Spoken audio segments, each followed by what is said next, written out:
The production of motorcycles at the Chepel factory, which is located in the suburb of Budapest with the same name, began in 1947. Since the adoption of the copy of the German model DKW RT125, by the way, as many as DKW RT125 started with the DKW RT125 copy, including the Minsk and Kovrov motorcycle factories, even Yamaha began its thorny path to success with this model. In addition, diesel trucks, bicycles, light motorcycles, Danubia and Chepel, motor scooters Pani, mopeds and Berva were also produced at this factory. In 1954, the plant mastered a new model, the 250, with an engine capacity of 250 cubic centimeters, and in 1956 the 250 model appeared. Starting this year, motorcycles are sold under the brand. In the Union of Soviet Socialist Republics, it was called the Hungarian Raven, for the simple reason that it came to us almost exclusively in a black color scheme. In its homeland, the motorcycles were also produced in blue, cherry and red with an ivory color. The motorcycle looked simply magnificent. Black is probably a good color for any motorcycle. And here there was also a shiny trim and chrome details that gave it an extra touch of elegance. The motorcycles were successfully sold in our country, competing with Jawa motorcycles. I should say that there were several models of the Pannonia motorcycle. The basic model was produced from 56 to 71.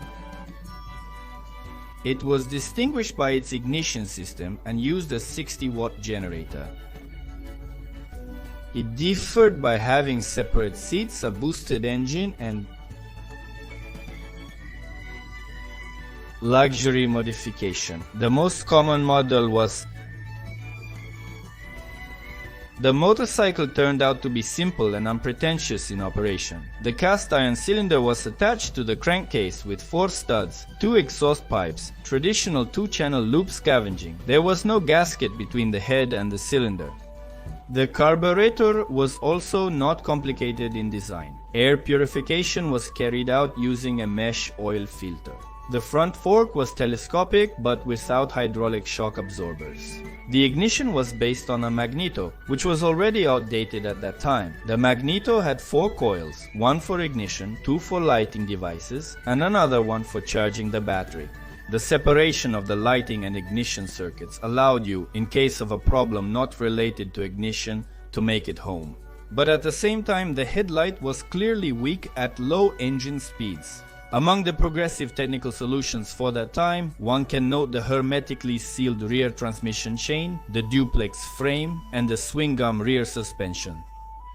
At that time, candle-type suspension and full-width brake drums were common.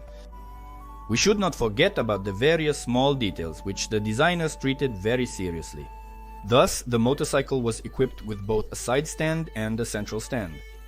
Some parts were chrome-plated, the rim, wheels, mufflers and exhaust pipes, the headlight rim. Other parts were made of polished aluminum, brake drums and parts of the engine crankcase covers. The cylinder was coated with black heat-resistant paint. Thanks to all this, the appearance of the motorcycle inspired genuine admiration. Despite the small engine displacement, the Pannonia motorcycle is designed for use with a sidecar. A very lightweight side trailer with an aluminum body was designed for it. It was called Duna and weighed only 70 kilograms.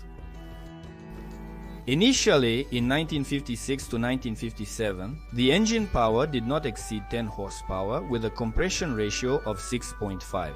In 1958, thanks to changes in the size of the cylinder ports, a slightly different shape of the intake channel, and an increased compression ratio to 6.8, the power increased to 12 horsepower at 4.5 thousand revolutions per minute. Many improvements appeared in the design of the motorcycle in 1959 to 1960. A double saddle cushion, reinforced spokes, and a double-acting shock absorber in the rear wheel suspension were introduced. The fuel tank capacity was increased from 16 to 18 liters. The carburetor was replaced and the compression ratio was increased to 7.2, which raised the engine power to 14 horsepower at 5,100 revolutions per minute. In 1969, it was time to raise the compression ratio to 8.7 and the power to 16 horsepower. On the base model, although 5 years earlier, such an engine had already been used on the luxury modification, by the 70s, despite several upgrades and the motorcycle's undeniable merits, Pannonia had become noticeably outdated.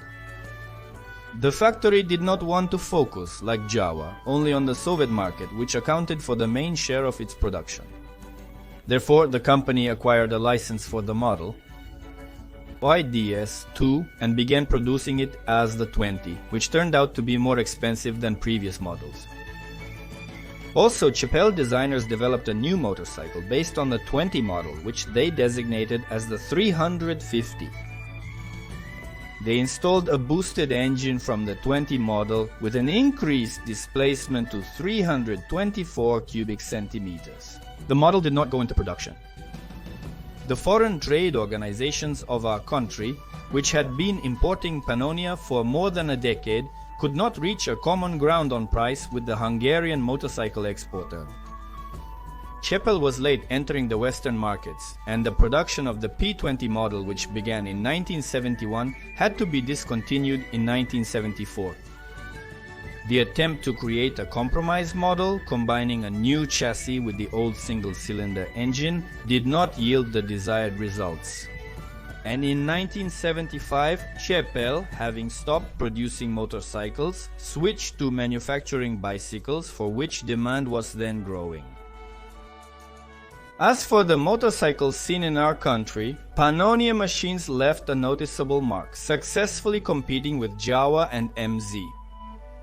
Our motorcycle enthusiasts, who were not spoiled by foreign delicacies, especially those in rural areas, valued the Hungarian machines for their simplicity, high reliability, unpretentiousness regarding fuel quality, and of course their beautiful appearance.